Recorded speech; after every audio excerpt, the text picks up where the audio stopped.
प्रिय विद्यार्थियों, good morning.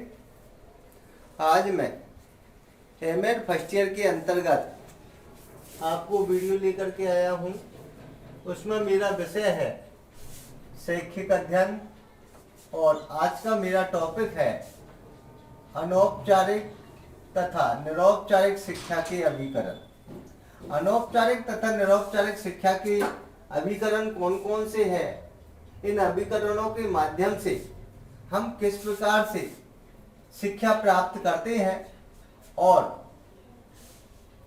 उन अभिकरणों की सहायता लेते हुए कई प्रकार की जानकारी अनौपचारिक तथा निरौपचारिक शिक्षा में हमें मिलती है। वो ऐसी जानकारी है जिनके अंतर्गत व्यक्ति विद्यार्थी अपना ठीक प्रकार से जानकारी एवं अध्ययन कर सके, उसके अंतर्गत मैं आपको वीडियो लेकर के आया हूं। कोटा विश्वविद्यालय कोटा के अंतर्गत जो आपका फर्स्ट पेपर है शैक्षिक अध्ययन एजुकेशन स्टडी, उसके अंतर्गत मैंने ये वीडियो बनाई है। पहले भी मैं कई वीडियो लेकर के आपके पास आया था, आपको भेजी थी। उन वीडियो को आपने देखा होगा और सुना होगा। आशा नहीं पूर्ण विश्वास है कि आप इन वीडियो को देख करके अपने विषय वस्तु एवं सिलेबस को पूर्ण करते हुए अच्छे अंकों से आप उत्तीर्ण होंगे एवं महाविद्यालय में परिवार का नाम रोशन करेंगे। कोरोना महामारी की वजह से महाविद्यालय ने जो सुविधाएं आपको प्रदान की है ऑनलाइन क्लासेज की, उसका लाभ आप उठाएं और अपना सिलेबस को पूर्ण करें और अपनी पढ़ाई को सुचारू रूप से बनाए रखें ताकि आपको कोई नुकसान न हो। मैं पहले भी आपको एमएड सेकेंड ईयर एवं फर्स्ट ईयर की वीडियो लेकर के आया था। आपने उन वीडियो को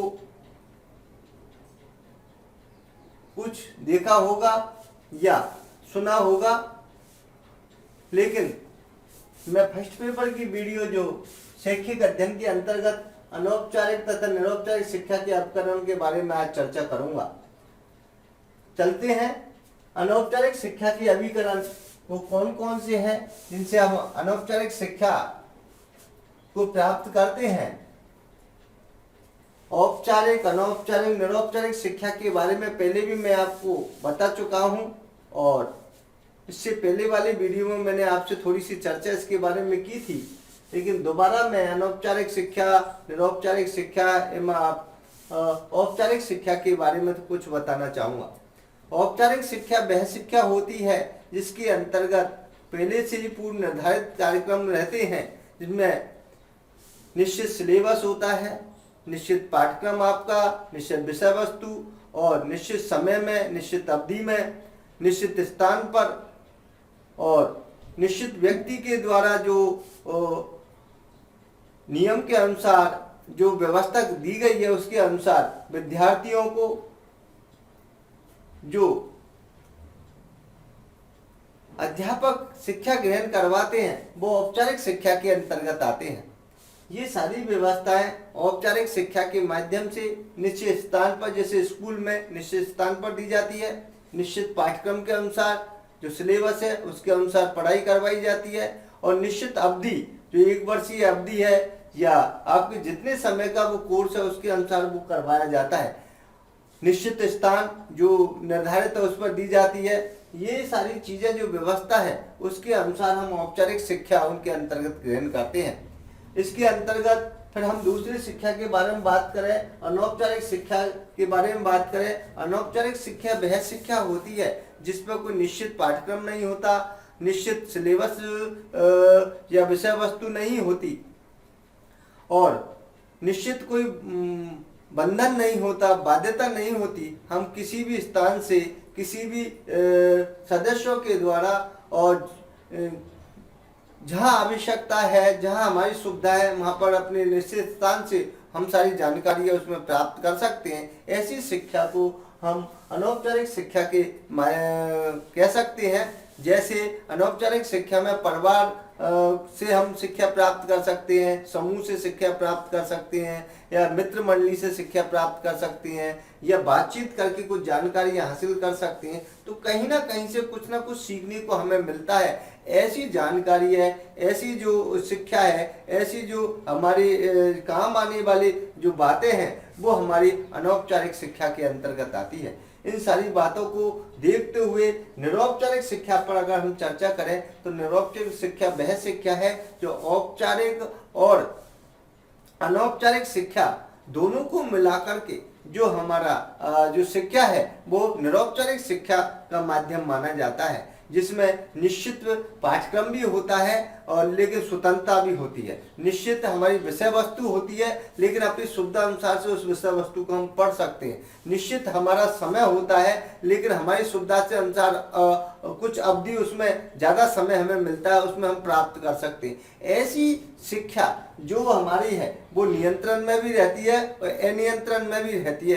कुछ हमारी बाध्यता, कुछ हमारा समय निर्धारित होता है, लेकिन हम खुलेपन से, जैसे हम खुले विश्वविद्यालय में हमारा सिलेबस तो होता है, लेकिन हम अपनी सुविधा के अनुसार अपना पाठ्यक्रम पूरा कर सकते हैं, हमारे डिग्री डिप्लोमा को हासिल कर सकते हैं। ऐसी शिक्षा पत्राचार के माध्यम से, खुला विश्वविद्यालय के माध्यम से, या अन्य कोई माध्यमों से हम प्रौढ़ शिक्षा के माध्यम से, इंटरनेट के माध्यम से, कंप्यूटर के माध्यम से, या दूरदर्शन के माध्यम से, या रेडियो के माध्यम से कई प्रकार की जो हम शिक्षाएं प्राप्त करते हैं वो निरौपचारिक शिक्षा के अंतर्गत आती है। तो मैंने आपको तीनों शिक्षाओं के बारे में, औपचारिक, अनौपचारिक और निरौपचारिक तीनों शिक्षाओं के बारे में बताने का प्रयास किया है। अब हम चर्चा करते हैं इनके अभिकरण कि कौन कौन सी शिक्षा, कौन कौन से माध्यमों से हम अनौपचारिक और निरौपचारिक शिक्षाएं प्राप्त कर सकते हैं। क्योंकि जब हम औपचारिक शिक्षा की बात करें तो वो स्कूल विद्यालय में जो प्राप्त करवाई जाती है, शेड्यूल से प्राप्त करवाई जाती है,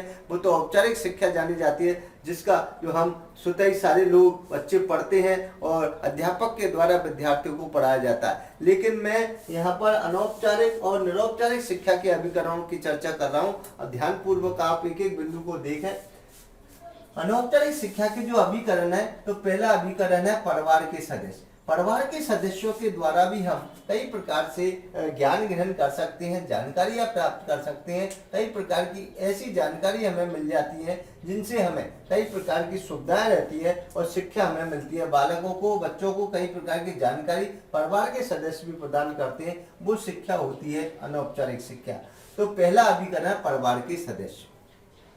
दूसरा अभिकरण है हमारा मित्र मंडली एवं खेल समूह। मित्र मंडलियों के द्वारा भी अनौपचारिक शिक्षा हमें प्रदान की जाती है। हमारे कई मित्र होते हैं, उनसे भी हमें कई प्रकार की जानकारियाँ मिलती है, कई प्रकार की हमें शिक्षा प्राप्त होती है, कई प्रकार से हमें ऐसी जानकारी जहाँ अनुभव होते हैं उनसे कई प्रकार को सीखने को हमें मिलता है। तो ऐसी चीज़ें भी हमें अनौपचारिक शिक्षा के माध्यम के द्वारा हम सीख सकते हैं। खेल समूह के माध्यम से, खेल के माध्यम से भी हम कई प्रकार की जानकारियाँ प्राप्त करते हैं, कई प्रकार की शिक्षा प्राप्त करते हैं, कई प्रकार से हमें सीखने को हमें मिलता है। तो खेल समूह में भी हमारा कई प्रकार से हमें सीखने को मिलता है। ये भी एक अभिकरण के रूप में माने जाते हैं, जो भी अनौपचारिक शिक्षा के अभिकरण के रूप में कहलाते हैं।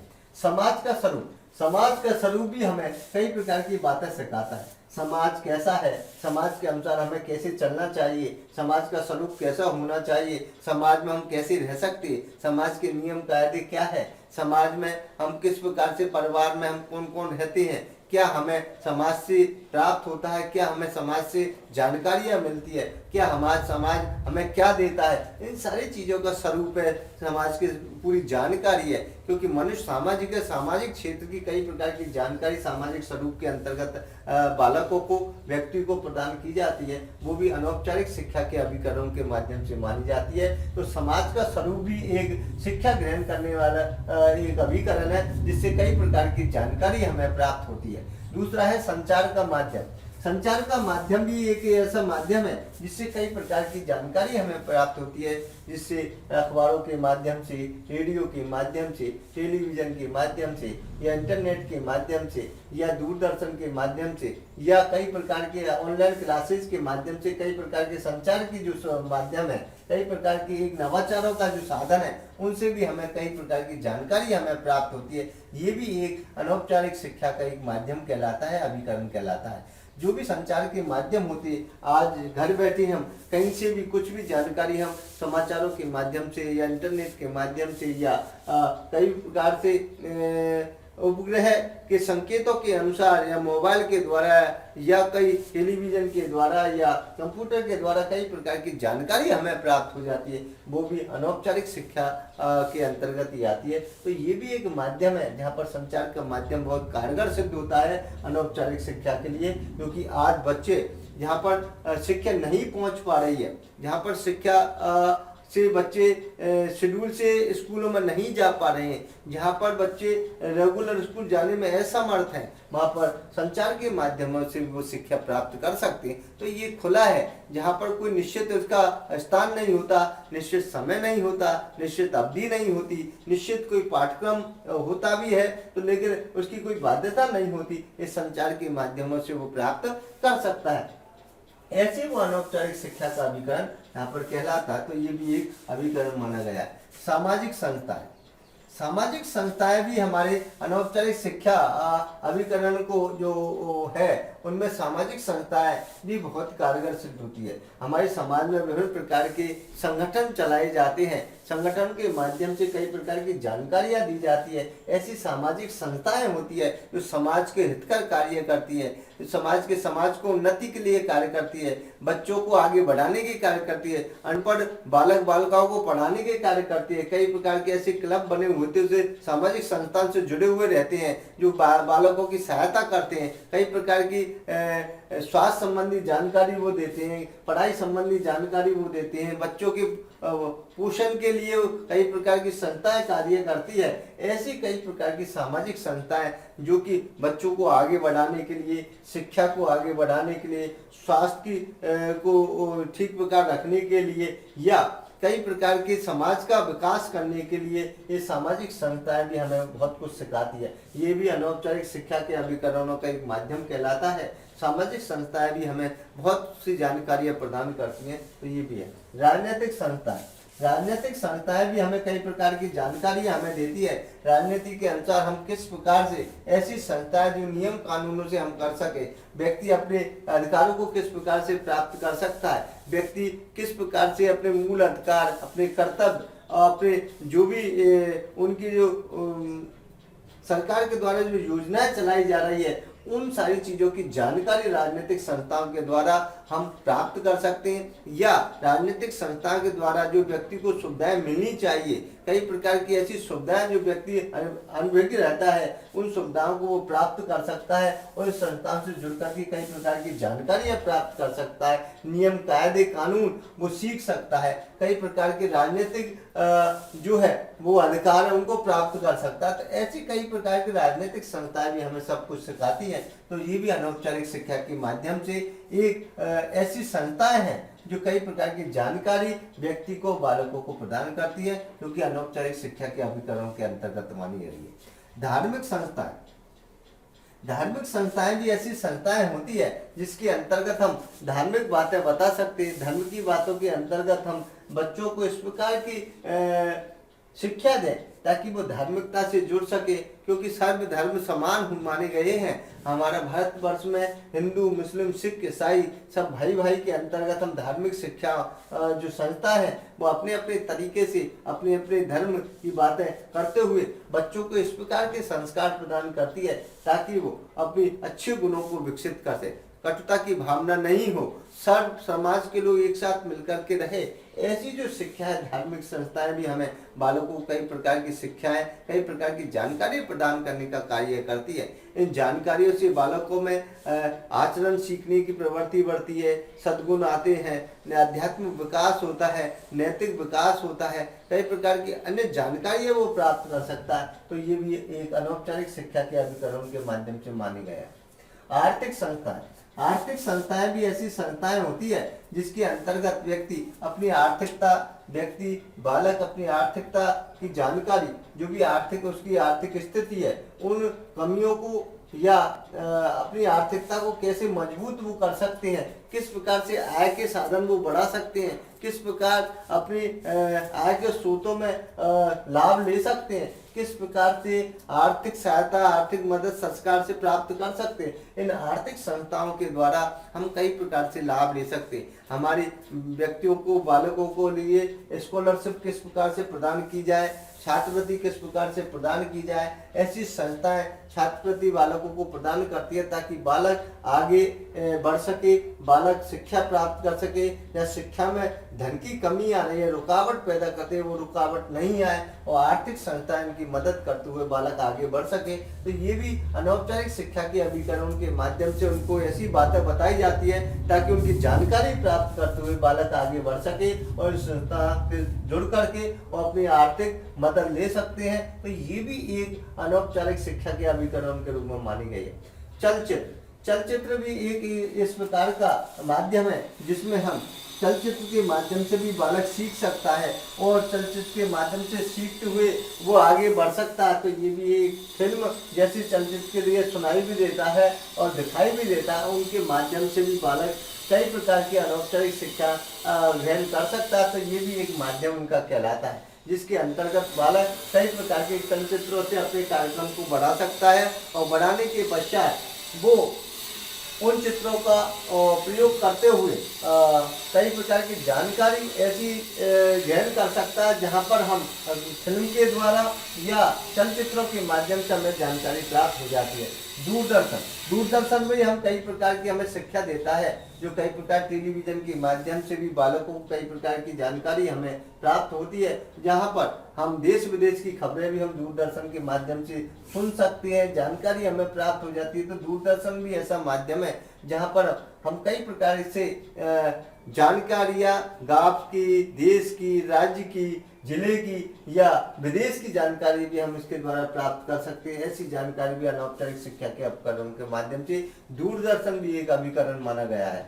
पर्व एवं जयंतियां भी इस प्रकार के जो हमारे पर्व आते हैं, त्योहार हमारे आते हैं, इस प्रकार के त्योहारों से भी कई प्रकार की जानकारी हमें सीखने को मिलती है, कई प्रकार की ज्ञान हमें मिलता है, कई प्रकार की ऐसे जो संस्कृति है वो जानने को हमें मिलता है। तो ये भी एक जो पर्व है हमें बहुत कुछ सिखाते। जयंतियां, महापुरुषों की जयंतियां भी हमें बहुत कुछ जानकारी देती है। महापुरुषों की जयंतियां में हमें बहुत कुछ ज्ञान सिखाती है। महापुरुषों की जयंतियां भी हमें बहुत से अच्छे आचरण करने की बात है, प्रेरक प्रसंग की बातें सिखाती है। महापुरुषों की जयंतियां हमें आगे बढ़ने की प्रेरणा देती है। महापुरुषों की जयंतियां, जो भी जयंतियां हैं, जो भी हमारी जयंती जिनके हम मना रहे हैं स्कूलों में जहाँ भी है या हमारे समाज में, वो जयंती हमें बहुत कुछ ज्ञान हमें प्रदान करते हैं समाज को आगे बढ़ाने के लिए या शिक्षा को आगे बढ़ाने के लिए। जो भी महापुरुष है वो प्रगति के लिए, समाज को आगे बढ़ाने के लिए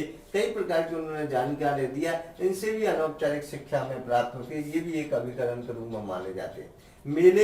मेले के द्वारा भी हमें बहुत कुछ सीखने को मिलता है। आज हमारे मेले समाज में लगाए जाते हैं, शहर में लगाए जाते हैं, गांवों में लगाए जाते हैं, और जहाँ पर मेले भी हमें संस्कृति को सिखाते हैं। हमारी जो संस्कृति है उनका आदान प्रदान, हस्तांतरण हो, इन संस्कृति को पीढ़ी दर पीढ़ी देखें और देख करके सीखें। ये मेले हमें कई प्रकार की जानकारी हमें देते हैं, रिश्ते नाते, कई प्रकार की जानकारियां मेले के द्वारा, कई प्रकार की हमें और भी अन्य जानकारियां हमें मनोरंजनात्मक साधनों से हमें प्राप्त होती है। मेले में कई प्रकार की ऐसी साधन आते हैं, ऐसे प्रकार के आइटम के द्वारा बच्चों को जानकारी प्रदान की जाती है, बच्चे प्रसन्न भी रह सके और ज्ञान भी ग्रहण करते जाए। मेले से हम पूरे परिवार के साथ जब मेला देखने के जाते हैं तो कई प्रकार की जानकारी हमें मेले के माध्यम से मिलती है। इसलिए हमें चाहिए कि ये अभिकरणों के माध्यम से हम अनौपचारिक शिक्षा को प्राप्त करते हुए मेले भी एक अभिकरण के रूप में प्रयोग किए जाते हैं। प्रदर्शनियां भी, जब हम कई प्रकार की ऐसी प्रदर्शनियां हैं जो लगाई जाती है जिसकी हमें जानकारी, जिस विषय वस्तु के अनुसार प्रदर्शनी हम लगाते हैं उस विषय वस्तु की पूर्ण जानकारी हमें मिल जाती है। जिस आधार पर हम जो प्रदर्शनी लगा रहे हैं उन प्रदर्शनियों को हम देखते हैं तो कई प्रकार के सीखने की हमें उत्सुकता पैदा होती है या सीखने की लालसा होती है, वो ज्ञान प्राप्त होता है और प्रदर्शनी को देखने की ललक बढ़ती है। इन प्रदर्शनियों से हमें कई प्रकार की एक जानकारी के साथ साथ दूसरी जानकारी भी हमें मिलती हुई चली जाती है। तो प्रदर्शनी भी बहुत एक उपयोगी सिद्ध होती है अनौपचारिक शिक्षा के अभिकरणों के रूप में। जब हम प्रदर्शनी देखने के लिए बच्चों को साथ में ले जाते हैं तो बच्चे, स्कूल के बच्चे या ग्रामीण क्षेत्र के बच्चे या शहरी क्षेत्र के बच्चों को जब प्रदर्शनी में ले जाते हैं तो कई प्रकार की जानकारी है, एक प्रदर्शन के साथ साथ वो कई प्रकार की अन्य चीजों को भी साथ साथ देखता है, तो उनमें और स्थायी ज्ञान की प्राप्ति उनमें होती है। तो ये भी प्रदर्शनी भी एक अनौपचारिक शिक्षा के अभिकरणों का माध्यम ये कहलाती है। तो मैंने आज अनौपचारिक शिक्षा के जो अभिकरण है उनको आपको बहुत ही सटीक ढंग से बताया है। उन सटीक ढंग से बताने का मेरा एक ही प्रयास है कि ऐसे कौन से अभिकरण हैं जो अनौपचारिक शिक्षा में अपना योगदान देते हैं, अपने योगदान के अनुसार अपना कार्यक्रम वो करते हैं। तो ये भी एक है जिसमें परिवार का सदस्य, परिवार के सदस्य भी बहुत अहम भूमिका इसमें निभाते हैं। मित्र मंडली, खेल समूह भी अपना अहम भूमिका निभाती है। समाज का स्वरूप भी बहुत अपना मायने रखती है, क्योंकि समाज पर ही टिका हुआ परिवार या व्यक्ति होता है या बालक होता है जिसका स्वरूप में अभिकरण के रूप में इसको माना गया है। संचार का माध्यम सामाजिक संस्थाएं, राजनीतिक संस्थाएं, धार्मिक संस्थाएं, आर्थिक संस्थाएं, चलचित्र, दूरदर्शन, पर्व, जयंतियां, मेले एवं प्रदर्शनियां, ये सारी चीजें इसके अंतर्गत हमारी बताई गई है। तो हम इन एक एक चीजों को मैंने बहुत सटीक ढंग से या सरल भाषा में सिखाने का आपको प्रयास किया है। दूसरा है हमारा निरौपचारिक शिक्षा के अभिकरण। निरौपचारिक शिक्षा वह शिक्षा होती है जो औपचारिक और अनौपचारिक जो शिक्षा मिलकर के निरौपचारिक शिक्षा का निर्माण करती है। और इन जो निरौपचारिक शिक्षा है वो कौन से अभिकरण है जो निरौपचारिक शिक्षा में काम आते हैं। क्योंकि जब हम निरौपचारिक शिक्षा की बात करें तो कई ऐसी बातें होती हैं कि जो शिक्षा है वो जिसमें स्वतंत्रता भी होती है और कुछ नियंत्रण भी होता है। तो ऐसी शिक्षा को हम अगर जोड़ा जाए, औपचारिक और अनौपचारिक शिक्षा के दोनों का मिला जुला रूप होता है, वो निरौपचारिक शिक्षा का अभिकरण के माध्यम से हम जोड़ सकते हैं, जिसमें आता है दूरस्थ विद्यालय।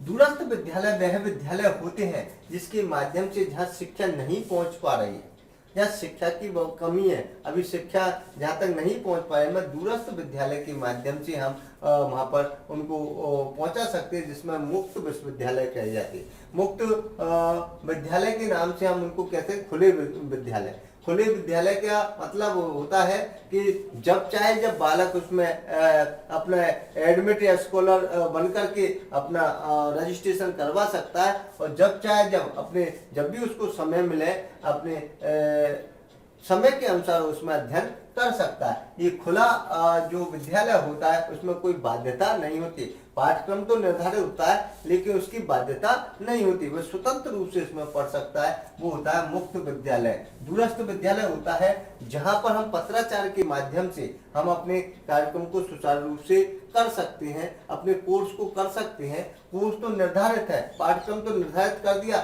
लेकिन अपनी मनमर्जी से जब हमें समय मिले घर पर ही इसको अध्ययन हम कर सकते हैं। घर पर ही लिख करके अपने पत्राचार के माध्यम से अपने सेशनल भेज सकते हैं और अपनी डिप्लोमा या डिग्री हमारी प्राप्त कर सकते हैं। ऐसे विद्यालय दूरस्थ विद्यालय या मुक्त विद्यालय के नाम से जाने जाते हैं, जहां पर दूर दराज में कोई व्यक्ति पहुंच नहीं पाता, जहां पर हमारी सुविधाएं या अध्यापक नहीं पहुंच पाते, जहां पर विद्यालय नहीं होते, जहां पर अन्य सुविधाएं नहीं होती, वहां पर ये दूरस्थ विद्यालय या मुक्त विद्यालय कार्य करते हैं। इनके माध्यम से बालक अपना अध्ययन कर सकता है और अपना सुचारू रूप से अपने कार्यक्रम को करते हुए शिक्षा प्राप्त कर सकता है। ये भी एक निरौपचारिक शिक्षा के अभिकरण के रूप में माने गए हैं, दोनों दूरस्थ विद्यालय और मुक्त विद्यालय।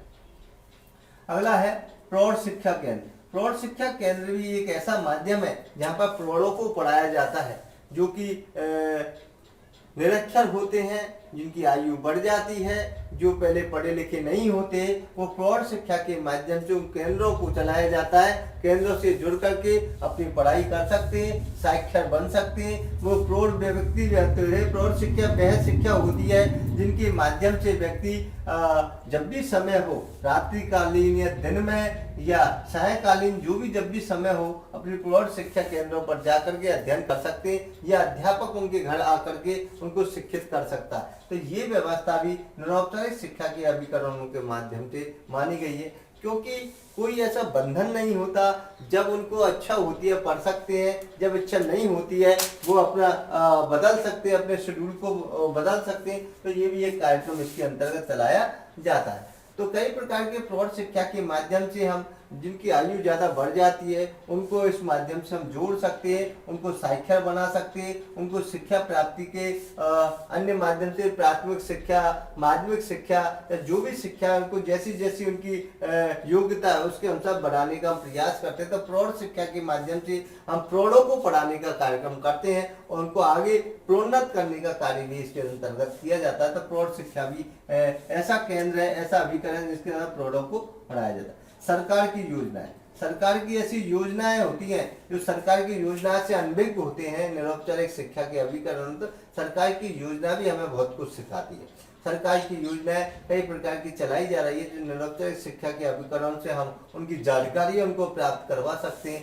उन योजना से उनको जुड़ सकते हैं। निःशुल्क जो सरकार की योजना है वो प्राप्त कर सकते हैं, छात्रवृत्ति की योजना से जुड़ सकते हैं या पोषाहार की योजना से वो अपने जुड़ सकते हैं, या सरकार की अन्य किसी प्रकार की ऐसी योजना है जो कि वो दूरस्थ, जो कि घर बैठे वो प्राप्त कर सकते हैं। ऐसी सरकार की योजना है जो कि फिल्मों के माध्यम से या दूरदर्शन के माध्यम से या कंप्यूटर के माध्यम से या सरकार की जो भी फिल्म स्ट्रिप के माध्यम से या फिल्म दिखा करके जो भी जानकारी उनको दी जाती है, ऐसी सरकार की कई प्रकार की योजनाएं जो ग्रामीण क्षेत्रों में या जहाँ पर दूर दराज में व्यक्ति रह रहे हैं उनको शिक्षित करने के लिए, उनको जानकारी प्रदान करने के लिए ऐसी कई प्रकार की योजनाएं सरकार चलाती है। क्योंकि जहाँ पर कोई सुविधा नहीं होती वहाँ पर सरकार ऐसी योजनाओं को भेजती है, वो वहाँ पर इन योजनाओं से जोड़ सकते हैं और जानकारी प्राप्त कर सकते हैं। ऐसी जो जानकारी है जहाँ अभिकरण को दी जाती है वह